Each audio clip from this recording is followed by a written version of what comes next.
Quique H. el caballo fantasma capítulo 5. Llegué a comer a la casa. Me preparé un sándwich de chugas con queso y un vaso de jugo. Tenía hambre. No sabía por dónde empezar la investigación para encontrar o lo que quedara del caballo muerto. Era domingo y en la casa todo caminaba extremadamente lento. Mientras comía en la cocina, llegó la Gertrude y me llenó de preguntas que respondí evasivamente. Al final ella miró hacia el techo. Sus pichucho Malverde es un Playboy. No entendí enseguida lo que significaba ser un Playboy. Parecía algo bueno, pero no decente. Mientras tanto, ella vació leche y chocolate en polvo en un vaso. Batió bien y luego le añadió un poco de crema. Cuando estuvo listo dejó el vaso en mi mano. Dijo que tenía que alimentarme y me obligó a beber el vaso. Volvió a mirar al cielo de la cocina, como si hablara a una cámara de televisión ubicada en lo alto y dijo que si yo seguía trabajando como detective privado se moriría de los nervios. Ambos nos inscribimos en el curso de detective por correspondencia. Por ahora ella estaba arrepentida. Igual dijo tramos a yo bajar. Revisamos en la guía de teléfonos. Pero además de la Sociedad Protectora de Animales, no encontramos nada como Furia Verde. Si existía un grupo llamado así, probablemente mantendrían escondidos los huesos robados y los ocuparían para pedir un rescate o para hacerse publicidad más tarde. Entonces a la Gertrude se le ocurrió visitar a Conchita Osa, su profesora de teatro, una vieja actriz que alguna vez apareció en la televisión, aunque después nunca más la volvieron a llamar, según la Gertrude, por motivos políticos de esos años. Conchita fue famosa en los años 50 en el teatro y en los inicios de la televisión en el país. Ahora vivía en una casa vieja de Ñuñoa, en una callecita corta y tranquila casi al llegar a Pedro de Valdivia. Subimos a un colectivo que se fue recto y rápido a Avenida Irarrázaval. 10 minutos después estábamos en la entrada de la calle Capitán Orella. Solo entonces me acordé del sobrenombre que llevaba encima Negro Molina para la Gertrude. Se la entregué a la Gertrude. Ella abrió los ojos pero no dijo nada y fingió indiferencia. La voy a leer después cuando tenga tiempo. El negro no merece que gaste ojos en él, dijo. Golpeamos a la puerta de una casa de cemento, oscura y misteriosa, con enredaderas cubriendo alburedes, como si fuera una casa fantasma. Nos abrió la empleada, una señora que después supimos venía de Iquitos, un lugar apartado del Perú. Hablaba bonito y tenía cara de gato. Nos llevó hasta un living que olía a cera de piso, con paredes llenas de fotografías donde aparecía, en casi todas, la dueña de casa Conchita Oseocas. En una aparecía con Frank Sinatra, el cantante. En una calle de Nueva York, tomados del brazo, caminado alegremente. Frank Sinatra llevaba un sombrero alacado, los dos son en la cámara y miraban inmóviles desde el pasado. Entonces apareció Conchita Osa, la misma de las fotografías, pero con un siglo más de vida. Llevaba un vestido largo como hay ancho. Era una señora vieja y teatral para hablar y moverse. Solo lejanamente se parecía a esas fotografías clavadas en la pared. La Gertrude la trató con respeto. Luego de las presentaciones, la señora Conchita se acercó a mí y me apretó una mejilla con 2 de sus dedos fríos y flacos. La venimos a molestar, señora Conchita, dijo la Gertrude. Queremos que nos dé algunos datos de una época pasada. En eso soy experta, Vía. Soy un museo que camina. Eso es lo que soy. Indicó la fotografía que yo había mirado en el centro de la pared. Ahí estoy, yo con Frank en New York City, los dos jóvenes de la vida. Les voy a contar un secreto, pero solo se los cuento a ustedes dos. Frank todavía me escribe.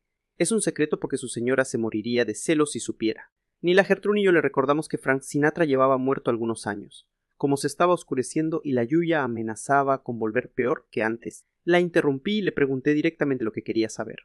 ¿O conoció usted a un equitador chileno de fines de los años 40, Alberto Larraguibel? Ella me miró como si hubiera visto una mosca en medio de una torta de novia. Con todo ese grupo, a Larraguibel, a Isurieta, a Monti, no me acuerdo el nombre de ese otro en esos momentos, pero a todos. Eran muy famosas en esa época y mi papá los siempre a la casa. Es que a mi papá le gustaban los deportes. No le gustaba el fútbol. Era el único deporte que no le lo consideraba indecente. Fíjense ustedes que, sobre el capitán Larraguibel, traté de apurar la conversación. Era un amor ese capitán. Venía al sur de Angol, pero muy buen jinete. Se hizo famoso cuando saltó con un caballo. No me acuerdo el nombre del caballo. Uaso. Qué feo nombre para un caballo, ¿no creen? Pero bueno, logró saltar una altura tremenda, el salto más grande del mundo, y desde ese día se hizo famosa o se acuerda del salto. Poco. Yo era muy jovencita en esa época. Recuerdo que fue en Viña del Mar, y recuerdo porque mi papá estaba en esa competencia como espectador. Después llegó a la casa contando que vio saltar a ese Evallo que parecía que volaba. Al día siguiente salió la hazaña en todos los diarios. Acuerdo de todo esto, porque el salto fue cerca de mi cumpleaños, a comienzos de febrero. Yo recién cumplía los 19 años. Y traté de hablar, pero Conchita me detuvo. Antes de que se hiciera famoso, un año antes, hicimos una fiesta aquí en la casa. Debió ser enero de 1948. A la fiesta llegó todo el mundo, entre ellos los equitadores Seymour Larraguibel, aunque en ese momento todavía no era famoso. Hoy pareció acordarse de algo y sin decir nada se levantó del silón, abrió un mueble cerca de la pared y eligió un álbum de fotografías con tapas de cuero lía remedio. La señora Conchita revisora sin las fotografías sin decir una palabra, concentrada. La Gertrude me miró y encogió los hombros sin entender. Entonces pareció encontrar lo que buscaba. Nos alcance el álbum para que pudiéramos ver mejor la fotografía que indicaba con un dedo. Aparece a ella en el centro bonita, sonriente y muy joven, con el pelo largo, rodeada de 5 hombres, 3 de los cuales estaban vestidos con uniforme. Todos parecían abrazar a la señora Conchita Osa y ella disfrutar en medio. Uno de los equitadores de la fotografía era Larraguibel, un poco más serio que el resto. La señora Conchita nos sirvió una taza de té. Escuchamos luego sus quejas sobre la televisión actual que no la dejaba trabajar. Nos contó de su paso por Hollywood, donde se peleó con una actriz llamada Dolores del Río y su amistad con Frank Sinatra. Luego se cansó de hablar y quedó en silencio.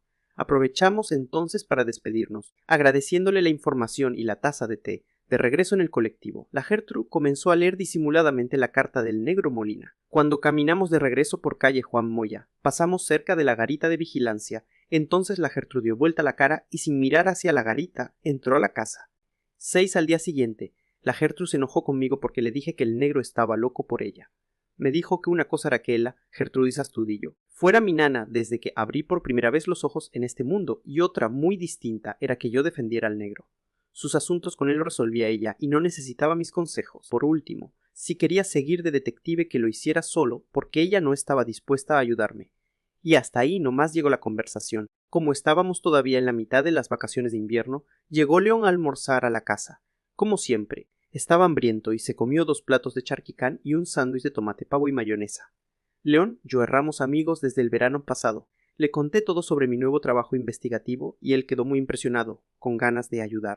Nos echamos sobre la alfombra del living de la casa. Mi mamá estaba orgullosa de su alfombra persa, pero encontramos debajo de la alfombra una pequeña etiqueta que decía fabricado en Vicuña. Nadie en la casa se atrevió a decepcionar a mi mamá después de que pagó mucha plata por su compra. La Gertrude, que seguía enojada, se fue a mirar la telenovela de las 3 de la tarde a su dormitorio. Por más que pensamos, ni León ni yo encontramos por dónde empezar a resolver el robo de los huesos del caballo. Para León era simplemente el fantasma del caballo que se había escapado de su tumba.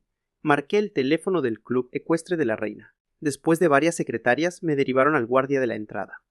Quisiera saber si usted estaba de turno la noche del robo, pregunté directamente. Al otro lado alguien se asustó con la pregunta. Aquí preguntaron. Quique H., detective privado. Llegó un silencio de hospital del otro lado, que se podía interpretar de 2 maneras, o se reían o estaban preocupados. ¿O para qué sería? O preguntó la voz tímidamente. Don Chucho me encargó hacerle algunas preguntas a empleados del club. Solo tengo el turno de día. Por la noche se queda don Anselmo. Yo nada tuve que ver. No estaba de turno cuando ocurrió el robo, dijo Robo, como si no lo creyera le costara reconocerlo. Entonces usted no tiene ningún antecedente. Pregunté. Le voy a decir algo. Aquí los empleados del club tienen un poco de miedo por lo que ocurrió. ¿Por qué? ¿Dicen que él tiene fantasmas? Dicen escuchado galopar a un caballo las últimas noches. ¿A qué hora ubicó entonces al guardia de la noche? Al pobre viejito, después del robo. Lo despidieron del trabajo, le echaron la culpa a él. Aquí todos querían a don Anselmo Cherino. Él no sabe dónde vive. En los libros de registro es una dirección. Si quiere se la busco. Hizo una pausa y se escuchó al otro lado el pasar de páginas. Aquí está. La dirección es en Eñololen, cerca de aquí. Anoté la dirección, el nombre y el teléfono. Preferí dejar a León mirando una película en el cable. Salí de la casa y caminé hacia Avenida Grecia. Pero antes, el negro Molina me detuvo en la vereda. Tenía cara de cebra. Antes de saludarme dijo: Cuéntame, no me dejes así. La Gertrude se vuelve loca por ti, negro. Lo que pasa es que con sus clases de actriz finge indiferencia, le mentí. Sabiera eso, dijo con una media sonrisa. Espera a que se le pase el enojo. El negro pareció alegrarse. Se le va a pasar, me dijo, y la cara se le encendió como una ampoleta. A mí me dio un poco de pena, pero el negro continuó. Ya vas a ver cuando me vea en el show, debe continuar, dijo. ¿En dónde? En ese programa de la televisión es nuevo. Buscan cantantes en un concurso. Al que gana lo transforman en una estrella, lo hacen grabar un disco y firmar un contrato para cantar en México. Cuando gane el concurso, la Gertrude va a estar orgullosa de mí. No entendí lo del programa. Sabía que el negro siempre postulaba, pero nunca quedaba, así tampoco tenía tiempo para seguir escuchándolo. Tienes toda la razón, negro. Qué bueno, le dije, y me fui caminando por la vereda. mientras Molina soñaba con las luces de un estudio de televisión sobre su cabeza. 7 Peñalolén se encuentra en los faldeos de la cordillera. Allí se acaba la ciudad de Santiago de Chile y comienza. De pronto hay barrios bonitos, algunos elegantes, con árboles en las veredas y jardines, pero también hay poblaciones con casas que se hacen cada vez más chicas y estrechas. Las calles no están pavimentadas y las canchas de fútbol no tienen nada de pasto. Hay muchas botillerías y las torres eléctricas se levantan en medio de las plazas. Los condominios elegantes y bonitos están muy cerca de poblaciones pobres. Separadas de las casas bonitas, no ven con buenos ojos a los del otro lado de la muralla. Viven juntos, pero separados. En un extenso terreno había un campamento donde vivían los más pobres. No tenían siquiera una casa. Dicen que la gente pobre es más alegre y feliz. Yo no estoy seguro. Escuchan radios alegres y buliciosas y celebran las fiestas y cumpleaños todos juntos, pero la vida en un campamento es dura. Esto lo sabía porque una vez nos llevaron del colegio a dejar ayuda a ese campamento. Fue en el invierno pasado, habían comenzado los temporales. Las casas de cartón, con tablas delgadas de cajones de manzana y ventanas de polietileno, no podían detener el invierno y volaban por la noche. Ese día recibieron los vecinos del campamento y nos agradecieron la ayuda. Mientras yo miraba esas viviendas frágiles, se acercó un tipo que debía tener 5 años más que yo, o sea 20, y me dijo con rabia: «Ahora te puedes ir tranquilo a tu casita donde tienes estufa, comídale». Así conocí al Bombo. Al principio nos caímos mal, él porque era pobre y yo porque tenía más que él.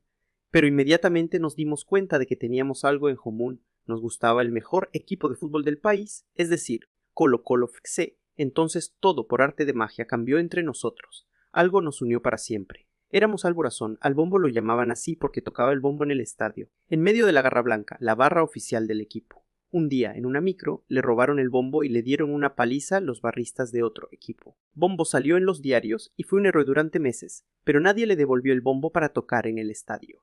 El sobrenombre no se lo quitaron. Juntos comenzamos entonces a ir al estadio, al Monumental, a ver al equipo.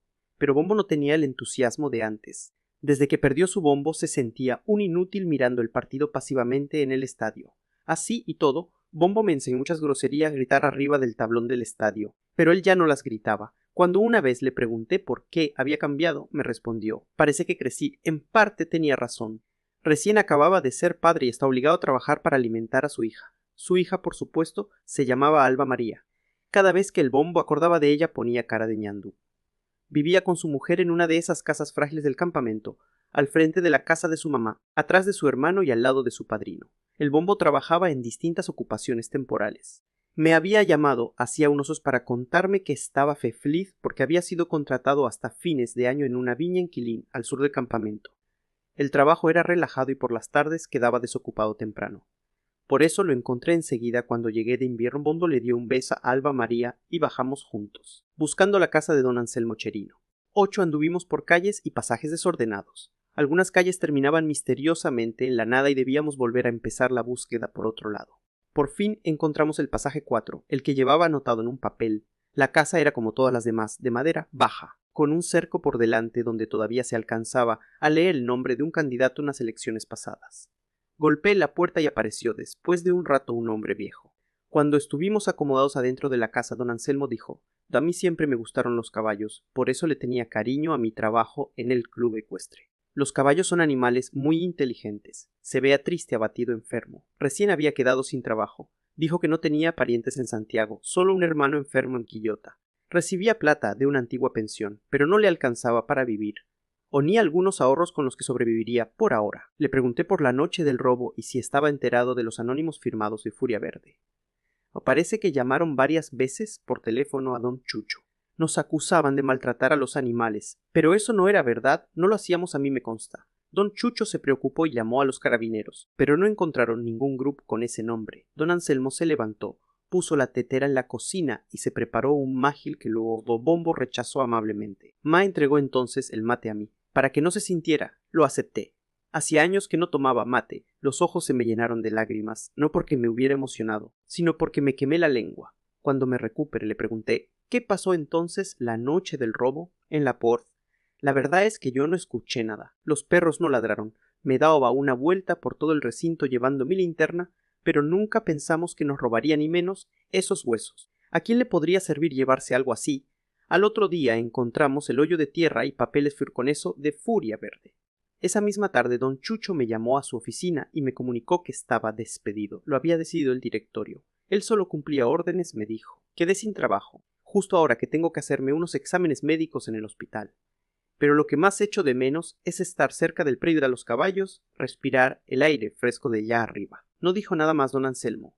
En silencio. Nos escuchamos muy cerca de allí en la radio de una casa vecina, la música de un tema de Yulia Rubilar que amargaba más el ambiente. 9 bajamos por Tobalaba, por la orilla del canal San Carlos. Nos olvidamos un momento de don Anselmo y comenzamos a hablar de fútbol, que era nuestro tema preferido. Discutimos lo mal que estaba el equipo esa temporada, la mala racha, la sequía goleadora y los posibles refuerzos para el próximo año. El sol apareció tímidamente y comenzó a caer detrás de las nubes negras e hinchadas de agua. Empezó a oscurecer. Fue Bombo quien se dio cuenta y advirtió: no te des vuelta ahora. Pero desde hace un rato nos sigue una camioneta, bien disimuladamente. Era una camioneta gris, maciza, que nada tenía que ver aquel paisaje de calles polvorientas. Avanzó lentamente detrás de nosotros. Bombo tomó entonces la iniciativa y buscó con la mirada los cercos más bajos entre las casas más adelante. Cuando encontró el apropiado, un patio largo de cerca baja, me empujó hacia adelante. Corrimos y saltamos el cerco. Fue fácil pasar hacia el otro lado, pero casi enseguida vimos que desde la camioneta bajaban 2 altos y rubios que nos siguieron. Ni Bombo ni yo esperábamos algo así. Subimos al techo de un gallinero y desde allí saltamos hasta el siguiente patio. Por el ruido de tablas rotas que los 2 hombres seguían persiguiéndonos. Bombo corría más rápido y yo apenas lo podía seguir. Saltamos unos tablones. Por debajo pasaba un hediondo zanjón y al otro lado nos encontramos con una cancha de fútbol barrosa y húmeda. Ya estaba oscura ahí. Bombo volvió a ayudarme. Atravesamos finalmente la cancha. No veíamos nada y solo seguimos las lucecitas de la calle al frente de la cancha. En ese momento quedamos los 2 paralizados. Escuchamos claramente a nuestras espaldas 2 disparos que iban dirigidos a nosotros. Entonces nos desesperamos y a pesar de respirábamos con dificultad, seguimos corriendo. Nos están disparando, le grité a Bombo, aunque era evidente que eso ocurría.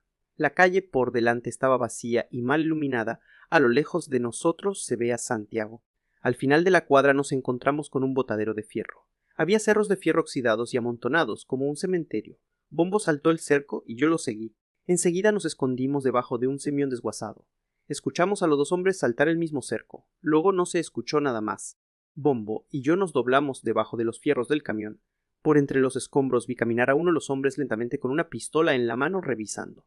Pero sabíamos que eran 2. Bombo me hizo una señal y nos arrastramos por debajo como serpientes. Delante nuestro había un portón que conducía a otro patio. Tratamos de no hacer ruido. Cuando llegamos al portón apareció el otro hombre desde el pasillo de fierros del fondo. Era tremendo con el pelo corto y rubio. No pude moverme. Se acercó, me miró directamente a los ojos y dijo: H. Luego sonrió como en las películas cuando el malo se sabe ganador. Miré casi hacia adelante y no encontré a Bombo. El rubio me apuntó con su pistola. Estábamos él y yo en ese pasillo de fierros. Quedé paralizado completamente y con urgentes ganas de ir al baño. El rubio solo dio 2 pasos y enseguida escuché un ruido como si una bolsa de agua se estrellara contra una pared. El hombre cambió la cara por una de pez globo. La sangre me bajó a 0 grado. El rubio cayó hacia adelante, como cuando cortan un árbol alto, y quedó el suelo a pocos centímetros de mis zapatos. Por detrás apareció Bombo con una cañería en la mano. Le había dado duro. Vamos, dijo. Corrimos hacia la salida, a la oscuridad, pero al otro extremo del recinto. Explotó una luz y escuchamos el disparo. Bombo se dobló y cayó de rodillas. Tenía una herida en el estómago y la sangre le mojó la camisa y el chaleco. Enseguida se levantó apretándose con los dedos la herida y siguió corriendo. Llegamos hasta el siguiente patio que terminaba en una casa de madera. Escuchamos cantos religiosos en su interior. Era el patio de una iglesia evangélica. Buscamos la puerta. Bombo comenzó a desacelerar la carrera, perdiendo fuerzas. No se veía bien. Tenía la cara pálida y los ojos muy abiertos. Adentro del templo evangélico, un pastor y algunos vecinos practicaban cantos para los servicios del próximo sábado. Pedí ayuda desesperadamente. Bombo alcanzó a dar los últimos pasos y cayó en una banca de madera. Tenía todo el chaleco manchado de sangre. Cuando escuchamos las sirenas de la ambulancia, Bombo recobró el conocimiento.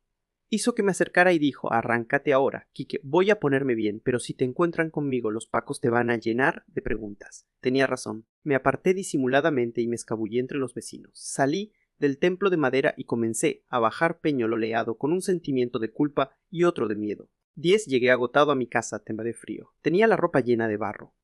Casi no pude dormir esa noche. Al otro día llamé al hospital El Salvador. Habían operado a Bombo para sacarle la bala. Se recuperaba bien, pero debía permanecer internado 2 semanas. Ese día amaneció despejado. aunque algunas nubes comenzaron a bajar después del mediodía.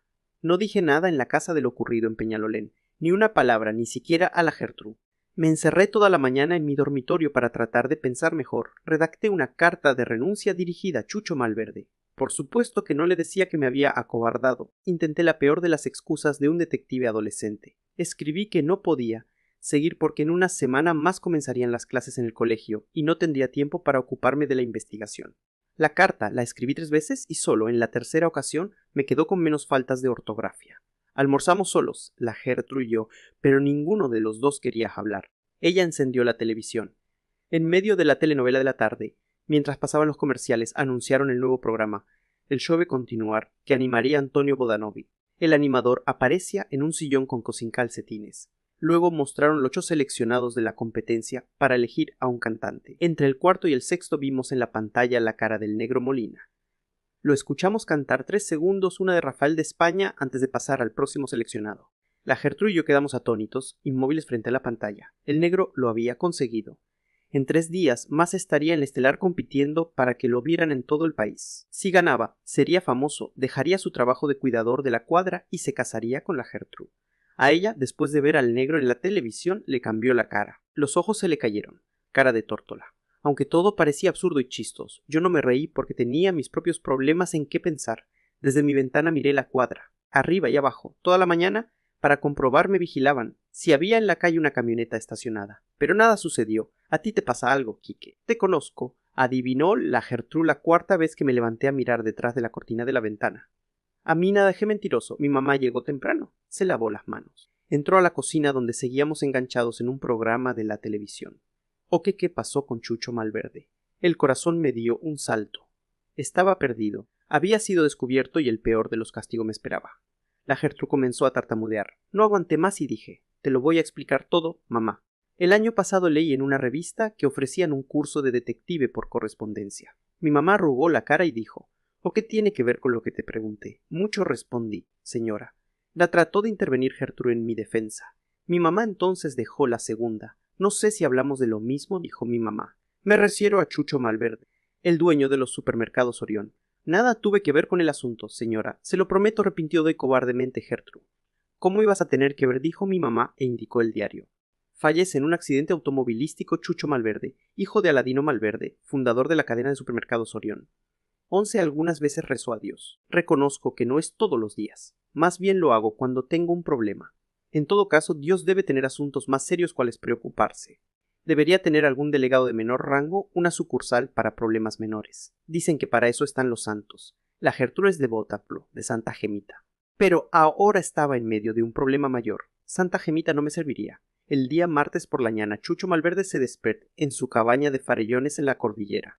Allí pasaba algunos fines de semana que a veces se alargaban hasta el lunes o martes, tomando whisky al lado de la chimenea en las noches y esquiando durante el día. En mitad de la mañana del día martes regresó a Santiago. En la bajada en una de las cuestas, su automóvil cayó a un barranco y se incendió.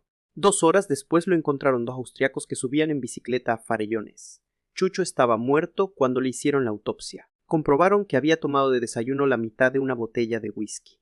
Llamé al hogar Isabelita hasta Buruaga, donde vivía León. Nos pusimos de acuerdo para encontrarnos en ir a Razabal con Manuel Montt. Subimos a una micro y en pocos minutos volvimos a bajarnos en las puertas del Hospital El Salvador. A León no le gustaba hablar mucho y hacía pocas preguntas. De todas las cosas que más interesaban al lugar, el comer entramos al hospital público, feo y antiguo. Seguro que cualquier persona que ingresa allí se deprime y enferma aún más. No me gustan los hospitales, fue lo único que dijo León. Preguntamos en un mostrador a varias enfermeras que escuchaban un programa en la radio, el que entrevistaban a una actriz de telenovelas que tenía cáncer. Las enfermeras lloraban mientras escuchaban la radio y compartí entre todas un solo pañuelo de papel. Me indicaron un pasillo para que las dejara tranquilas. Mientras avanzaba por el pasillo, el ambiente era cada vez más deprimente. Un chorro de viento helado entraba hasta las habitaciones y pabellones, donde los enfermos en sus camas aguantaban el frío cubiertos con gorros de lana o vestidos con los camisón del hospital y encima sus chaquetas y abrigos. Al otro lado del pasillo se veía un patio con unos árboles que parecían salidos de una película de vampiros. Llegamos al pabellón que buscábamos y entramos a una sala donde había camas a cada lado. Algunos de los enfermos conversaban con sus parientes, y los que no tenían visitas miraban aburridos las manchas del techo. Inmediatamente vi a la mujer de Bombo, con su hija en los brazos, que dormía apretando sus manos. Bombo estaba en la cama con un aspecto lamentable, pálido, y llevaba un camisón del hospital que daba pena. Cuando me vio entrar se alegró enseguida. Su mujer me miró con rabia. Conocía el motivo por el cual su marido estaba hospitalizado. Una bala, yo era indirectamente el culpable. Prefirió cambiarle los pañales a Alba María más allá, en una cama desocupada. ¿Cómo estás? Le pregunté, avergonzado. La bala no me tocó nada importante. Te quiero decir que... Comencé a preparar una explicación, una disculpa por meterlo en un lío, pero él antes me detuvo. He siempre tenido el cuero duro para todo. Lo único que te voy a pedir, Quique, es que te cuides. Está claro que andan detrás de ti, esos tipos son profesionales. La emoción me atravesó la garganta. Bombo tenía razón. Déjame explicarte entonces, le dije nada. Prefiero no saber más detalles. Cuídate nada más. Nos quedamos otro rato acá de la cama. La pintura de su catre se descascaraba. Sobre el velador vi un condorito y la última revista Don Balón. Le comenté a Bombo, para distraerlo, que el domingo jugaba el Colo de local con el plantel completo, pero no lo transmitirían por la televisión. Bombo entonces me mostró sus dientes brillantes y desde adentro del velador sacó una radio, a pilas con la forma de una pelefol de cascos blancos y negros, y dijo: «Estoy preparado». 12. El negro Molina se subió a una micro que lo llevó hasta el barrio Bellavista, en las falfal del Cerro San Cristóbal. Le dijeron que debía presentarse a las 10 de la mañana. Él llegó a las 8. Después de trabajar toda la noche en mi cuadra, sin dormir, alcanzó a ducharse y llegó anticipadamente a las puertas del canal, pero se encontró allí con otros 50 futuros ídolos de la canción popular, que esperaban igual que él convertirse en cantantes famosos. Pero esa mañana, como nunca, el negro supo que ese era su día. Uno de esos días en que uno se mira al espejo, ese dice: hoy me toca a mí ganar. Así se sentía el negro, confiado, seguro y dispuesto. Esperó pacientemente que llegara su turno, concentrado. Se elegirían 8 finalistas para el programa. Justo al mediodía vio salir del estudio, donde se tomaban las pruebas, a Lucho Jaras, un cantante conocido. El negro rápidamente se consiguió un lápiz y papel a Lucho Jara para pedirle un autógrafo. Le gustaba cómo cantaba Lucho. Aunque él no interpretaba ninguna de sus canciones, consideraba que tenían un estilo parecido. También pensó que más tarde le regalaría el autógrafo a la Gertrude. Mientras Lucho le escribía en el papel, el negro preguntó tímidamente: «¿O qué tipo de canciones están pidiendo adentro en la prueba?». Lucho Jara terminó de firmarle el autógrafo, lo miró a los ojos y le dijo bajito: «Uno de los jurados es fanático de la Maciel y de Rafael». El negro no le alcanzó a dar las gracias. Sabía que era su día de suerte, así que preparó mentalmente: «Yo soy aquel de Rafael de España». 40 minutos después entró al estudio lleno de cables en el piso y de luces colgando en el techo.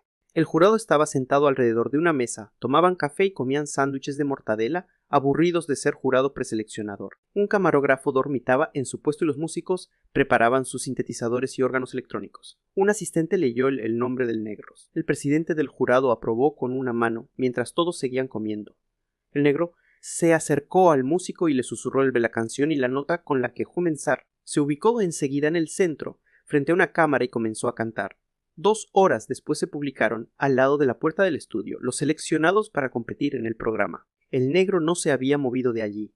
Encontró su nombre escrito en la lista. Lo leyó 3 veces hasta quedar convencido de que era verdad. Salió del canal y se fue caminando por San María hasta un parquecito al lado del río Mespocho. A pesar del mal olor que subía desde el río, al negro le pareció que olía a lúcuma y lavanda.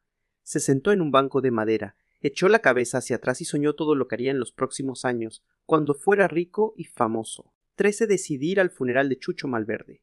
El cementerio estaba en Huechuraba, a otro lado de Santiago. Era un parque enorme, con pasto y flores. Había mucha gente cerca de la fosa abierta, rodeada de coronas de flores. Hasta allí habían llegado los empleados de los supermercados Orión. También algunas mujeres jóvenes con lentes oscuros, como en los funerales de las películas. Había ido para despedirme de Chucho. Pero una idea empezó a molestarme. Debía existir alguna relación entre el robo del caballo y la repentina muerte de Malverde. Cuando el cortejo se retiró nadie parecía muy triste. Las mujeres de lentes oscuros se miraron unas a otras con recelo. Un hombre entonces se me acercó. Soy Esteban Malverde, el hermano menor de Chucho», me dijo. ¿Se parecía a su hermano? Aunque estaba vestido elegantemente y el pelo corto y bien peinado. El mismo estilo de Picarte, el mejor alumno de mi curso, como le decían los profesores. Chucho me contó todo acerca del robo y también habló de ti antes del accidente, dijo Esteban Malverde. Luego propuso llevarme de vuelta en su auto y así aprovecharíamos de conversar un poco. Regresamos desde el cementerio elegante, que a la gente no le gustaba llamar cementerio y prefería decirle parque. La palabra cementerio les parecía fea, fría y daba miedo. Esteban manejó de regreso con una expresión triste pero da. Me contó que admiraba a su hermano aunque los dos fueran tan distintos. Él estudió en la universidad y se había hecho cargo de la administración de los supermercados de supergraduados después de graduarse, mucho antes de que su padre muriera. Cuando bajamos por el puente Centenario me preguntó ¿cómo va la investigación sobre ese caballo? Bien. Sigue, dije con convicción, y yo me sorprendí de mi respuesta. No quiero que los diarios se enteren de algo. Sin duda le echarían la culpa a la irresponsabilidad de mi hermano que se perdieran esos huesos. No hay problema. Entonces Esteban bajó la voz como si hubiera micrófonos en el auto. ¿Qué quiero que repitas esto? Que no creo que a mi hermano lo desbarrancaron. Estoy seguro de que su muerte no fue un accidente. Tragué saliva y pregunté, ¿o qué le hace pensar eso? No me lo dejaron ver. Dijeron que su cuerpo y cara quedaron irreconocibles después del accidente. Por eso antes de que los diarios se enteren que haberlo yo. Tenemos que cuidar nuestro prestigio. Bro sospecha de alguien. Esteban me miró cuando nos detuvimos frente a una luz roja y dijo, tú el del detective, tenía razón. Traté de responder a algo inteligente, pero no se me ocurrió nada, así que seguimos avanzando hasta que pasamos por enfrente del edificio del Hotel Jad, que parece una lavadora gigante. Antes de morir, mi hermano estaba muy preocupado por ese robo en el Ecuestre. No sé si esto es importante, la última semana lo escuché hablando por teléfono en inglés. Después desde cada llamada parecía más alterado y deprimido. Recibía todos los días esas llamadas telefónicas desde Inglaterra, pero claro, más que a estudiar, se dedicó todo el tiempo a fiestas, actividades sociales y a jugar polo. El domingo, ya tarde, antes de subir a la cabaña en la cordillera, recibió la visita de unos extranjeros que lo dejaron asustado, pero no me quiso decir nada. Era el mismo domingo en que había conocido a Chucho. Los gringos lo habían ido a ver justo después de nuestra entrevista. Había estado esperando el momento para terminar con una buena frase y ese me pareció el adecuado. No se preocupe, señor Malverde, yo me encargo. 14 cuando llegué a mi casa me esperaba Gertrudis Astudillo. Estaba alegre y me preparó charquicán, que es mi plato preferido. Había vuelto a encargarse de la carrera artística del negro Molina, era su representante. Yo le conocí muchos novios a Gertrude y cada vez que llegaba uno nuevo, ella me decía. Esta vez le apunté, pero no le duraban mucho, se aburría y rápidamente los desechaba. Siempre decía que para ella solo existía un amor, el único, el primero, un amor de juventud en Temuco, pero que era un secreto que no podía contar, porque él ahora estaba casado y tenía 2 hijos de mi edad.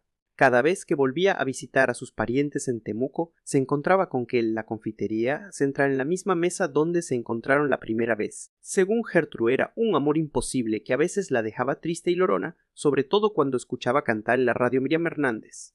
Entonces se le llenaban los ojos de lágrimas, le tiritaba el mentón y decía, escuchando la canción en la radio, eso mismo me pasó a mí. El próximo viernes era el estelar de televisión en el que competiría el negro. Gertrude y yo estábamos invitados porque Molina no tenía nadie más en Santiago. El negro venía de Rancagua y en Santiago solo tenía su trabajo. Decía que cuando lo contrataran en la televisión, después de ganar el concurso, se casaría inmediatamente con Gertrude. Por supuesto, él no tenía idea del amor imposible en Temuco de Gertrude. El negro era ingenuo, que hacía miles de planes y levantaba mentalmente proyectos que nunca se realizaban. Ese día, después de comer mi plato de charquicán, Gertrude se acordó y fue a buscar un sobre que me llegó mientras yo estaba dejando a Chucho en el cementerio de Huechuraba. Era un sobre grande lleno de fotocopias de diarios viejos. Adelante tenía una pequeña nota apretada con un clip.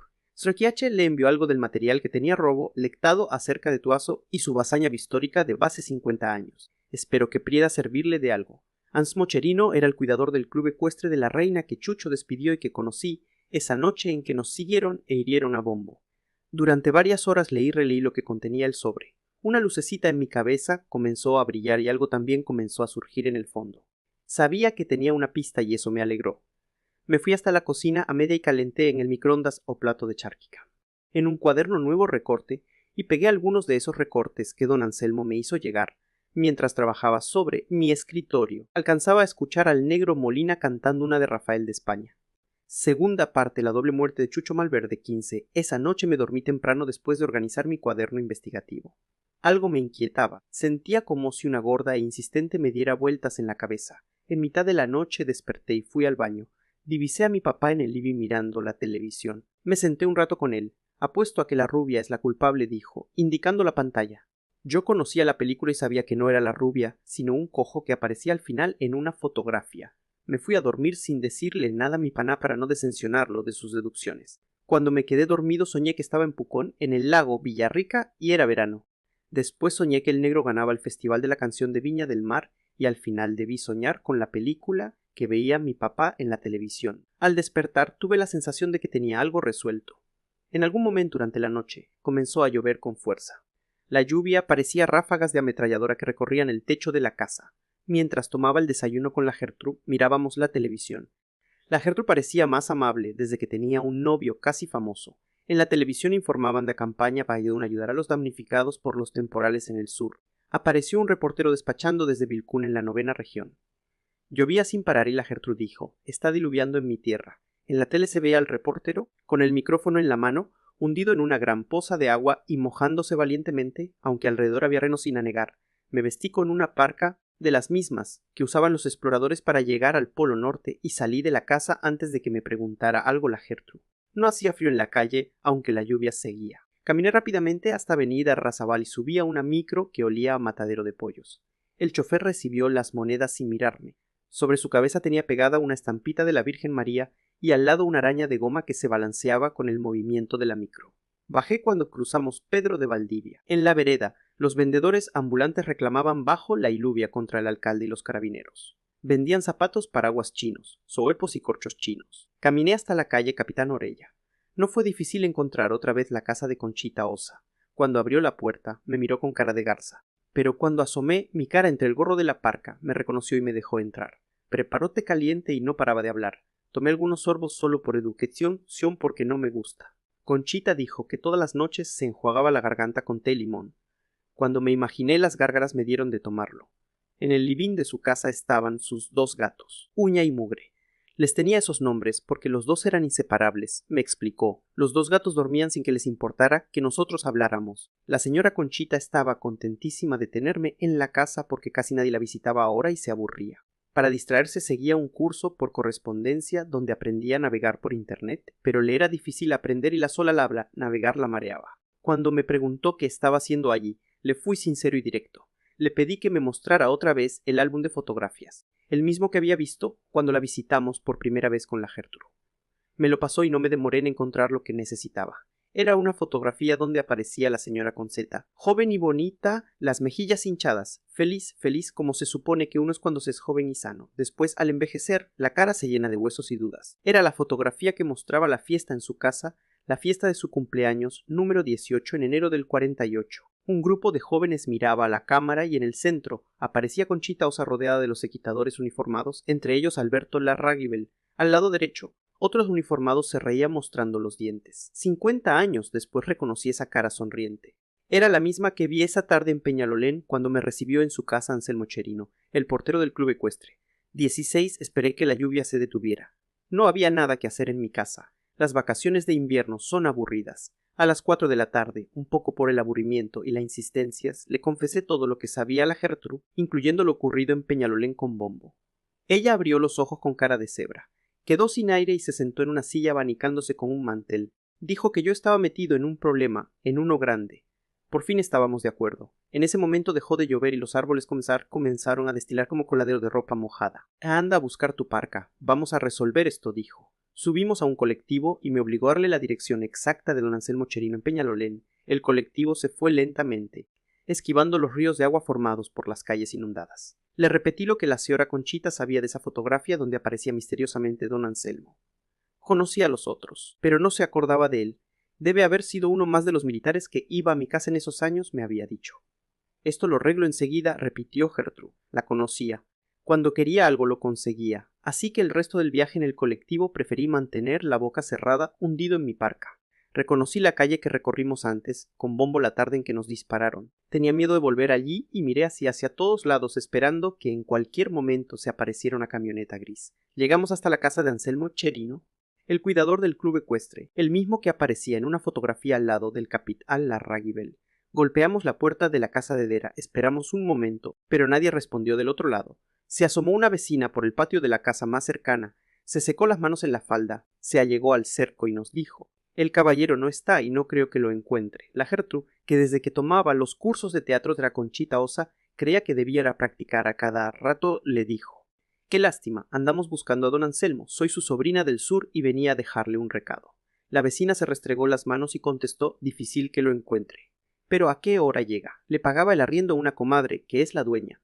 Pero hace unos días que el caballero dejó la casa, dijo que tenía que irse y que no volvería. Ostrile se fue. Preguntó la Gertrud sin poder creerle. Se fue. Insistió. Se fue, dijo la vecina un poco enojada con la conversación que no llegaba a ninguna parte. Me acerqué y probé con la vecina. Oh, pero no, dijo, hace 4 años que vivía aquí. Era un caballero muy reservado, de pocas palabras, no hablaba con nadie en el vecindario, pero era muy decente, saludaba siempre que pasaba. Se le notaba que arrastraba una pena. No quería hablar con nadie, eso se notaba. Yo sé de esas cosas, soy separada doble, es decir 2 veces, aunque no me arrepiento de nada. Mis 2 maridos me salieron mal.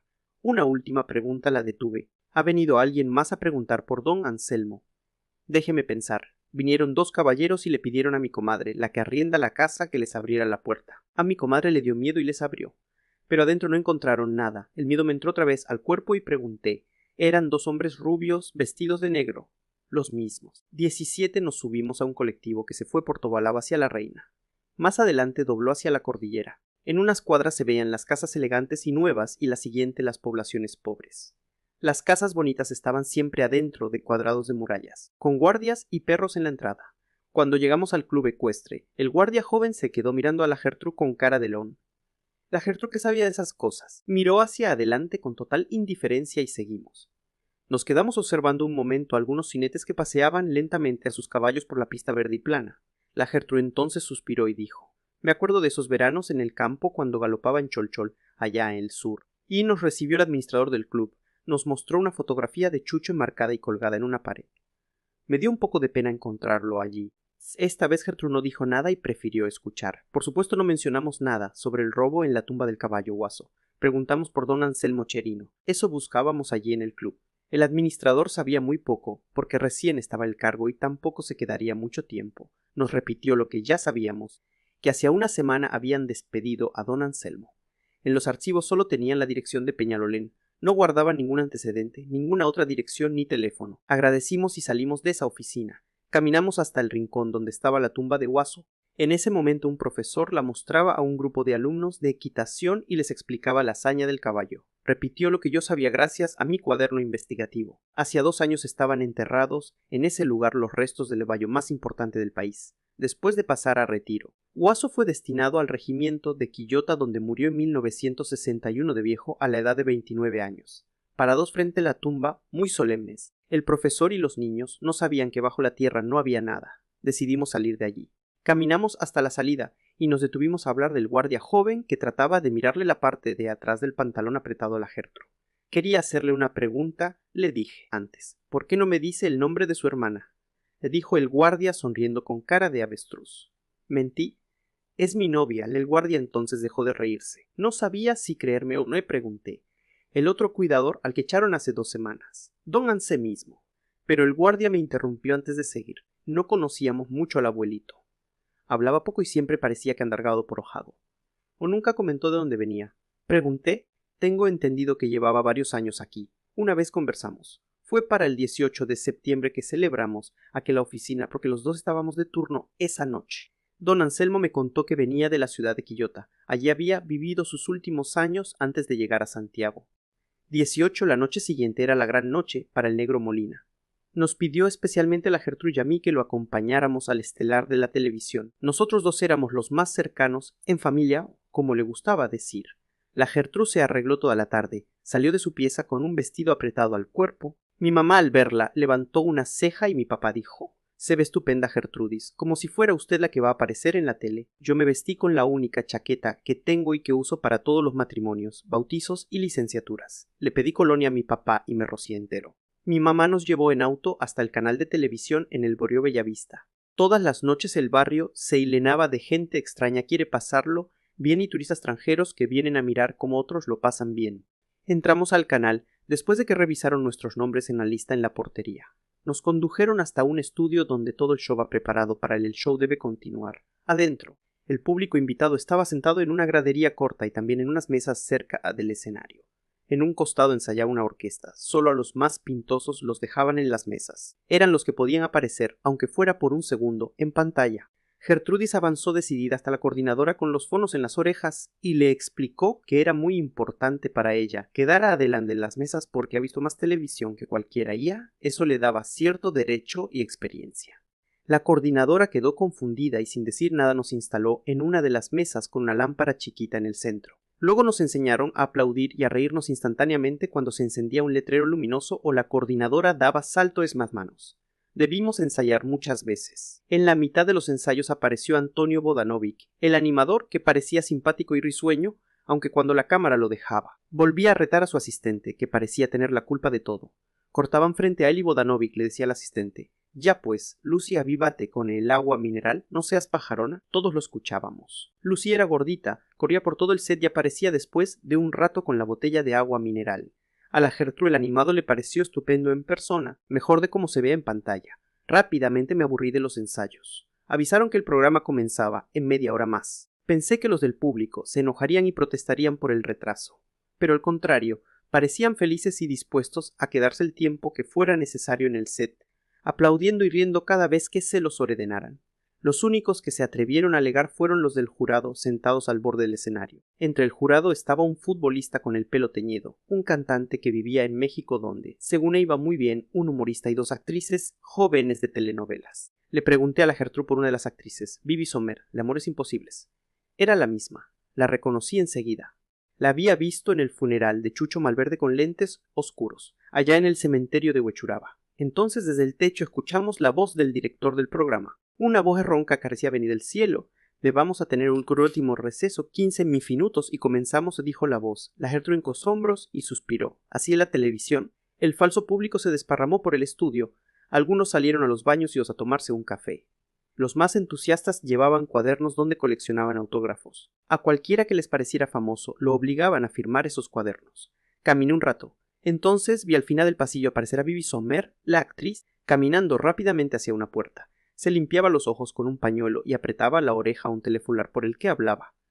No sé por qué la seguí, no tenía por qué hacerlo, pero cuando uno es detective tiene que obedecer a sus intuiciones. Vivi era joven y bonita, el pelo ordenado. Siguió por un pasillo solitario. Al lado de Alera, entró a una oficina. Me detuve para darme el tiempo de inventar 2 o 3 mentiras por si me preguntaba qué andaba haciendo allí. Entonces abrí la puerta con suavidad. Vivi Sommer estaba de espalda y no me escuchó entrar. Miraba tristemente por la ventana las luces del Cerro San Cristóbal y la Virgen iluminada en la cumbre mientras sostenía el celular.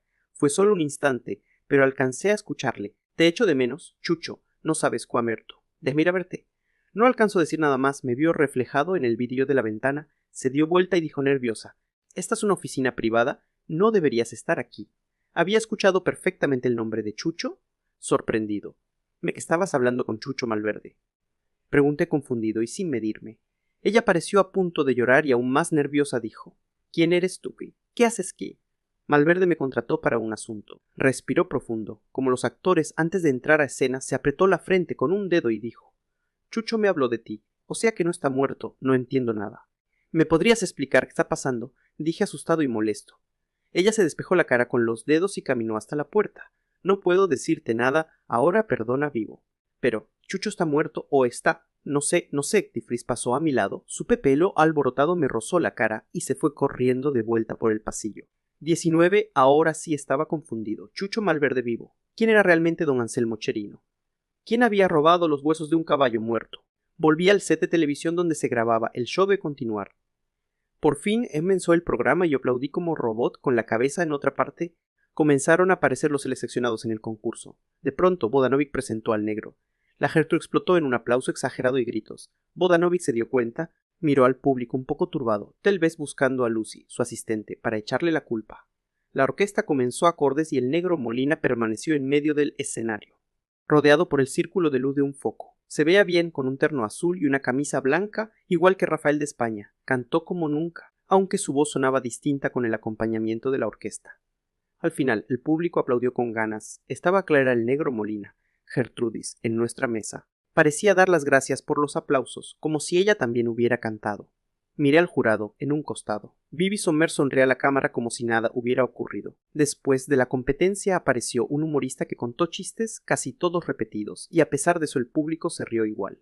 Yo pensé, así es la televisión. La cámara a veces pasaba por entre el público, recorría las mesas, entonces Trudis Astudillo levantaba el cuello y mostraba el escote. Llegó la hora de los resultados del concurso. Todos los finalistas subieron al escenario. Los modelos muy delgadas en la votación del jurado. Era el momento de la verdad. La Gertrú comenzó a mover su rosario nerviosa entre los dedos. Vodanovic leyó el tercer y segundo lugar, y todos en el público quedaron conformes con la decisión. La orquesta hizo un redoble de tambores. Vodanovic miró la cámara como si hablara con alguien. El negro en el escenario cerró los ojos y también Gertrudis entre el público. Estábamos a un paso de la fama. El negro se lo merecía porque cantaba igual o mejor que Rafael de España, un buen tipo. Vodanovic entonces anunció la ganadora de San Felipe.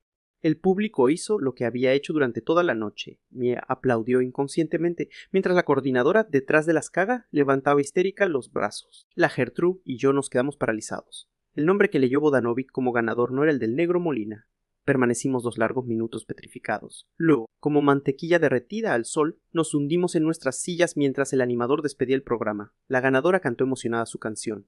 Entonces miré al negro, todavía en el escenario, tratando de sonreír, aunque la sonrisa se le deshacía en cara y no le salía nunca. 20 León era de pocas palabras. Tambojo necesitaba hablar mucho en el hogar isabelita hasta Buruaga del barrio de Santa Familia el Santiago. Sus padres lo iba a ver los fines de semana. Él mismo consideraba que estaba mejor en el hogar donde dormía y asistía al colegio Macario Cotapos a 2 cuadras de distancia. El hogar lo dirigía un cura español, el padre Jaime, fanático del equipo Unión Española. Todavía se le notaba el acento, aunque lejanamente, pero él decía que era chileno y que nunca volvería a España, a veces, los domingos. Cuando el cura tenía plata, invitaba a todos los niños del hogar al Estadio Santa Laura con la única condición de que gritaran y apoyaran a la Unión. A León y a Charo los conocí el verano pasado en el hogar. Los 3 éramos buenos amigos de entonces. Por Charo sentía algo más que amistad, pero no me atrevía a decírselo. A veces pasaba largo rato planificando mentalmente lo que le diría, pero cuando nos encontrábamos para ir al cine en la multisala del Plaza Vespucio, lo único que hacía era tartamudear y transpirar. El gordo León entonces se daba cuenta, bostezaba y me decía: Quiqueat tenía razón, era un cobarde con Charo. Esas vacaciones de invierno ella dejó hogar, volvió con sus padres tratando de arreglar sus problemas. Su papá le regaló un pasaje a Iquique y allí se encontraba esas 2 semanas. Me escribió una carta en un papel rosado con una tinta color morado. Me contó lo bien que lo estaba pasando con el sol tibión del norte, mientras en Santiago y en el sur del país los porales no paraban. Decidí entonces escribirle de vuelta. Compré un papel y un sobrevo para que la letra me saliera perfecta, pero no logré pasar de la primera línea. No sabía cómo escribirle. Cuando se lo conté a León dijo: Quique el cobarde, esa mañana de domingo, salí por las calles tranquilas de Nuñoa y subí a una micro, que llegó hasta Providencia y atravesó el río Mapocho. El río en verano era un hilo de aguachocolate y hedionda, pero en invierno corría con fuerza y era ancho y peligroso. Entramos al barrio Bellavista, preferí bajarme y seguir caminando al canal de televisión. Hacía frío, no llovía. Por esas mismas puertas del canal salí la noche anterior desilusionado por la derrota del negro Molina. Más tarde, después de terminado el programa, buscamos al negro, pero no lo encontramos. Desapareció avergonzado por el fracaso.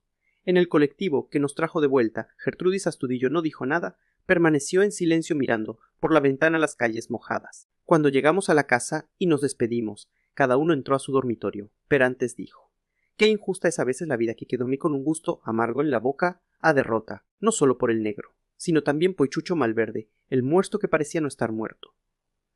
Pero ahora estaba de regreso en las puertas del canal por otra razón. En la entrada encontré niños que daban vueltas con cuadernos de autógrafos, tratando de conseguir de actores o de quien saliera por la puerta. Sentado en la vereda, serio como siempre, me esperaba el gordo León. Temprano en la mañana hablamos por teléfono y lo puse al día de los últimos acontecimientos. Cuando terminé de hablar, León dijo que estaba dispuesto a ayudarme, pero si lo nombraba inmediatamente ayudante investigativo. Aunque yo no sabía si existía el cargo, estuve de acuerdo y lo nombré por teléfono. Lo envié entonces a vigilar a Vivi Sommer. Por eso esperaba allí. Nos saludamos y León me lanzó su frase preferida. ¿Alguna novedad sobre la actriz? Aquí afuera se sabe en la vida de todos los actores. De Vivi Sommer, que será la protagonista principal de la próxima telenovela. No le conoce novio y vive en un departamento en Vitacura. Trada. No es mucho, dije. Hay algo más. Acompáñame. A la nos acercamos a los porteros y guardias. No eran los mismos de la noche anterior y no parecían muy amables. Cuando vieron a León, uno de ellos se rascó la cabeza y dijo: Otra vez tú. ¿Qué quieres ahora, León? Con cara de antílope, le dijo: Que repita lo que me dijo antes, acerca de los fines de semana de Vivi Sommer, la actriz, pero los dos me despejan el área. Todos los días aquí se llena de estudiantes. Vienen a pedir autógrafos y a molestar, temos. La señorita Sommer no es como las otras actrices, y eso se lo puedo decir, yo que conozco a muchas. No se junta con nadie, ni aparece en las fiestas. Los jueves por la tarde en una casa en Isla Negra, allí se queda solita, al lado de la casa donde vivió el poeta Pablo Neruda. Nos apartamos y por Santa María buscando una micro de vuelta a Mitseza. Cuando le pregunté a León qué significaba lo que habíamos escuchado del guardia del canal, dijo: si Chucho Malverde no está muerto y algo tiene que ver con Vivi Sommer, entonces el mejor lugar para esconderse y pasar por muerto es una casa en la playa fuera de Santiago. Isla Negra, pregunté sabiendo ahí mismo. ¿Y cómo sabes que son novios secretos? Le pregunté enviando las deducciones de León. Se quitó del bolsillo una revista. Mostraba distintas fotos de actores y actrices jóvenes. Las fotos eran del verano pasado y aparecían todos en trajes de baño. Ahí estaba con su cuerpo bonito y bronceado, sentada en una silla de playa. León pasó hombro hasta llegar al talón de Vivi en la fotografía. Allí se distinguía perfectamente una pequeña letra tatuada en su piel blanca. 21. Volvimos a almorzar a la casa. En la garita de los guardias de la cuadra encontramos a Vicente, que a veces reemplazaba al negro. Vicente nos informó que el negro no se presentó a trabajar en todo el día. Se sentía mal, enfermo, y pidió el reemplazo. Ninguno lo dijo, pero sabíamos el verdadero motivo de la ausencia del negro Molina. La Gertrú parecía de luto. Tenía la cara larga hasta el suelo y dijo que no tenía ganas de trabajar ese día. León calentó la comida en microondas y nos sentamos a comer en la mesa de la cocina. Encendimos el televisor blanco y negro sobre el refrigerador. Le grité a la Gertrú que la telenovela brasilera estaba comenzando. Ella apareció después de 10 minutos con cara de cocodrilo. Me miró como si hubiera hecho algo grave y estúpido al hilamarla. No, solo me ametralló con la mirada y luego volvió a encerrarse en su dormitorio el resto de la tarde. Mientras mirábamos la televisión, León me indicó la ventana del patio. Detrás del cerco apareció un pañuelo blanco que se movía y yo haciendo señales, como si alguien se rindiera o quisiera llamar la atención. Nos quedamos mirando sin entender. Salimos al patio y yo subí al cerco. Al otro lado estaba el negro, con el pañuelo blanco en la mano como si bailara Lara Cueca y con una cara de ornitorrinco que daba una tremenda pena. Él no sabía cómo hablar contigo, Quique, para que no se enterara Gertrudis. Salté al otro lado del cerco y caminamos hasta el Parque Juan Xi. Nos sentamos cerca de las piedras del anfiteatro griego, mientras las nanas de las casas del barrio paseaban abuelitos en sillas de ruedas que miraban, fijo, muy enojada. Oh, estaguntó el negro de inicio. Hola, Gertrude. Nada que ver. ¿Cómo se va a enojar ella? Dije sin saber qué decía en realidad. Fue injusto que no ganaras, negro, eras lejos el mejor de todos. Traté de darle ánimo. Así son esos asuntos, se conformó él, pero me ha servido para darme cuenta de algo importante. ¿O qué sería? No sirvo para eso de cantante famoso, de eso me he dado cuenta, pero traté de detenerlo y decirle que todo era culpa de la mala suerte. En serio fue un bonito suedijo, pero nada más. Llegué con muchas ilusiones a Santiago, creen que las cosas me resultarían fácilmente. Me matriculé para estudiar electrónica en un instituto, pero tuve que abandonar la carrera antes de empezar y trabajar de guardia, y ahora, esto de la tele. Pero no puedes decepcionar tan rápido, negro recién en la partida. Más encima decepciono a mujer que amo. Después de lo de anoche, no debe querer verme más, nada que ver. Ella no es interesada, dije, aunque tampoco podía asegurarlo y lo dije solo para calmar al negro. No la culparía si cree que soy un fracasado, porque es lo casado, un fracasado. Por eso me voy, Quique. Me voy de vuelta a Rancagua a ayudar a mi papá en su negocio. Me quería despedir de ti. No sabía qué decía alguna vez. Mejor dicho, todos fracasamos a cada rato. Yo, por ejemplo, soy un fracasado permanente. Pero el negro además estaba dolido, decepcionado de sí mismo y eso era difícil de aceptar. Se ilusionó y se vino abajo de una sola vez. ¿Qué quieres que te diga? Negro, me atreví a argumentar después de un largo silencio. Piénsalo mejor, con más calma, hay caso. Y no vas a decirle nada a la Gertrude. No te vas a despedir de ella. Ese es el último favor que te voy a pedir. Quique me mostró encerrado que salió del bolsillo de su pantalón. Quiero que le entregues esta carta y le digas chao por mí. 22 el sábado siguiente. León y yo conseguimos irnos a la costa. Tuve que convencer a mi hermana para que nos llevara. Todos los sábados o domingos ella acompañaba a Lulo. Letelier a Santo Domingo. Lulo es Luis Emilio, todos le dicen Lulo. Lulo era el novio de mi hermana desde hacía 4 meses. Todos en la casa sabíamos que los novios de mi hermana eran como los yogures, con fecha de vencimiento. Su duración no alcanzaba más allá de 6 meses. Por eso dos soportábamos a Lulo en la casa, porque no quedaban más de 2 meses de vida con mi hermana. No estaba bien hablar mal del pololo de mi hermana, lo tenía claro, pero Lulo. aparte de cualquier oculta e insoportable. Era hacía unos años, mientras estudiaba ingeniería en la universidad, había creado con un amigo una pequeña empresa de Internet que fue creciendo. Su meta era convertirse en millonarios de cumplir 28 años. Lulo nació sin suficiente simpatía, pero era un genio indiscutible para los negocios. Mi hermana misteriosamente se derretía por él, aunque nadie sabía por qué. Entonces, todos los sábados se iban juntos en una gran camioneta a la casa de los papás de Lulo en la playa. Mi hermana sospechó enseguida que algo tramábamos León y yo. Me preguntó qué queríamos hacer en el litoral. Le respondí entonces que necesitaba aire fresco. No me creyó, pero al final aceptó llevarnos. Subimos a esa gran camioneta que tronaba cuando se encendía el motor. Tuvimos que soportar a Lulo casi todo el camino hablando de los atributos que tenía su camioneta, la que compró con su trabajo antes de los 23 años. La otra mitad del viaje la ocupó mi hermana retando a Lulo por excederse constante del límite de velocidad en carretera. 1 hora y media después llegamos a Santo Domingo en el litoral central. En invierno el mar se veía triste. El día estaba particularmente frío y nublado. Nos deshicimos rápidamente de la doble pesadilla que eran Lulo y mi hermana y subimos a una micro costera que se fue deteniendo en todos los pueblos del litoral, siguiendo el camino paralelo al mar. La micro llevaba la radio encendida con música tropical alegre, que de pasada nos alegraba a todos los pasajeros. El conductor cantaba y los pasajeros le gritaban riendo que dejara mejor cantar a la radio. La micro al fin se detuvo. El chofer cantor miró por el espejo arriba de su cabeza y nos dijo a León y a mí: Egra, hogar del poeta señor Pablo Neruda. Caminamos entre los kioscos de artesanía. Bajamos por la calle de tierra hacia la playa, acompañados de turistas con máquina fograz y libros de poesía bajo el brazo. León entonces preguntó: ¿Es importante Neruda?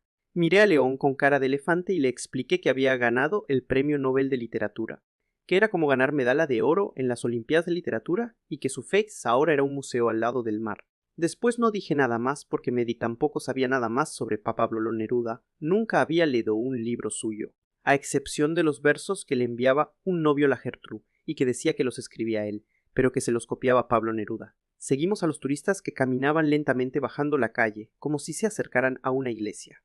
La casa de Neruda era bonita, extraña. Era difícil imaginar que alguien hubiera vivido allí con tanto desorden: mascarones de barco, conchas marinas, bocaballos de madera. Lo primero que pensé al entrar fue en mi mamá.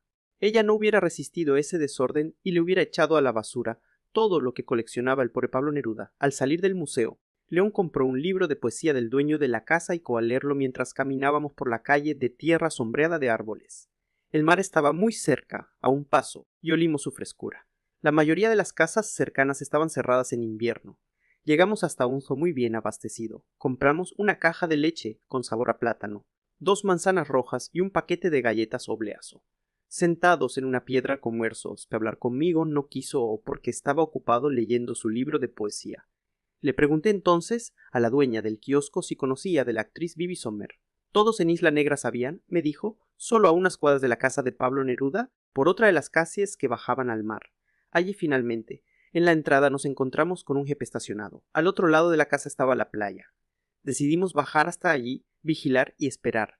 Adentro no se veía nada. Las ventanas eran pequeñas, estaban cerradas y con las cortinas corridas. De pronto dio la puerta y salió Bibi Sommer con el pelo mojado, moviendo alegremente las llaves de su auto entre los dedos. Parecía feliz y le sonrió a las flores de su jardín antes de subir al jeep y perderse al final de la calle. León y yo nos miramos y no dijimos nada. Nos acercamos casi arrastrándonos a la casa. Mientras tanto, un grupo de turistas extranjeros se fotografiaba con el mar de fondo. Un guía local les indicaba a lo lejos la casa del poeta y decía, en un pésimo inglés, Neruda's Poetry of Chile. Nos dividimos. León se acercó por la ventana de la calle y vó por delante. Rodeamos el lugar espiando por las semovías, a derecha que dentro. Seguí hasta que llegué a un patio chiquito, cubierto de enredaderas y sillas de playa. Entonces vi a León con cara de rinoceronte. Transpiraba. Cuando me acerqué me di cuenta que no estaba solo. Chucho Malverde lo apuntaba con una pistola. Me miró a los ojos y dijo, pero si es Quiqueachi, el detective. 23 Chucho Malverde guardó la pistola y pidió disculpas por apuntarnos, pero se sentía amenazado, dijo. Después fue a la cocina y regresó con unos vasos de Coca-Cola. Volví a ver sus botas rojas de vaquero. Estaba vestido igual que la última vez y por un momento pensé que se trataba de un fantasma. Estábamos los tres sentados en las sillas de playa mirando el mar, frente a 3 vasos de Coca-Cola. Era una tarde apacible. A veces las nubes se movían y dejaban entrar un rayo de sol. Entonces el mar cambiaba de color del verde al azul. Entonces Chucho comenzó a hablar, mientras sostenía su vaso sin beber. Nos contó de su muerte falsa y de por qué estaba escondido en la casa de playa de Bibi Sommer. desde antes de llamarme para que me hiciera cargo del robo de los restos del caballo Huaso. Chucho sabía que algo extraño y oscuro ocurría. Años antes, su padre, don Aladino Malverde, lo había enviado a estudiar comercio a Inglaterra. Pero Chucho definitivamente no servía para los estudios y su principal preocupación era divertirse. En Londres y en Chismo es decirles de decir nada más que pasarlo bien. Yo ya me conocía esta parte de la historia y quería llegar a cosas más sustanciales. Pero no dije nada y seguí escuchando. Rápidamente Chucho conoció a gente importante y se hizo de buenos amigos. Vivió en fiestas, comidas y montando a caballo durante años. Así no solo conoció al príncipe Carlos de Inglaterra, sino a una serie de personajes influyentes. Después de un partido de polo en el campo millonario que todos llamaban el Mariscal, fue invitado a Homer. El Mariscal era un hombre alegre. Tenía grandes establos y pesebreras con mejores del mundo. Ese día durante la comida, Chucho tomó más de la cuenta y no dejó de hablar, transformándose en el centro de atracción. Alguien entonces mencionó a un famoso equitador británico. Chucho intervino y les informó lo que pocos sabían. El récord de salto alto pertenecía a un jinete chileno y la marca no era aún superada desde fines de los años 40. Pocos le creyeron. Una semana más tarde, el mar invitó a Chucho otra vez a su campo. Quería conocer más detalles del salto del capitán Larraguibel. Chucho pidió urgentemente que le enviaran datos desde Chile y se los entregó con Guscal. Finalmente fue citado por tercera vez a la parcela.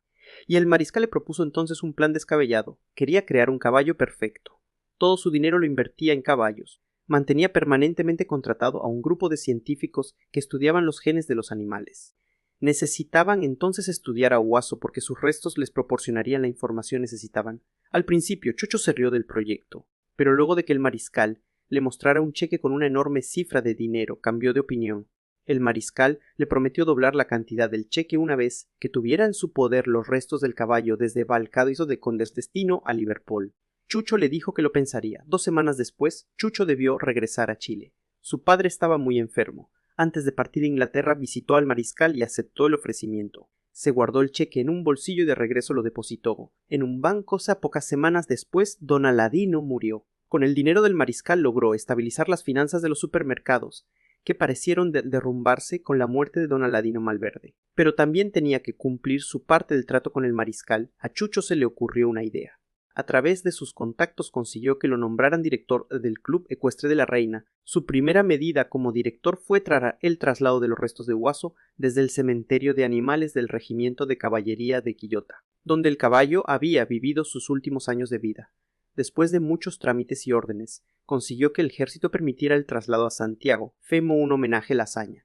Pero Chucho se dejó estar y ya habían pasado 4 años. En Inglaterra el mariscal estaba paciente y llamaba a Chucho constantemente. Cuando Chucho se disponía por fin a desenterrar los restos para cumplir con el encargo, alguien se le adelantó, cavó en la tumba Bayo y la dejó vacía.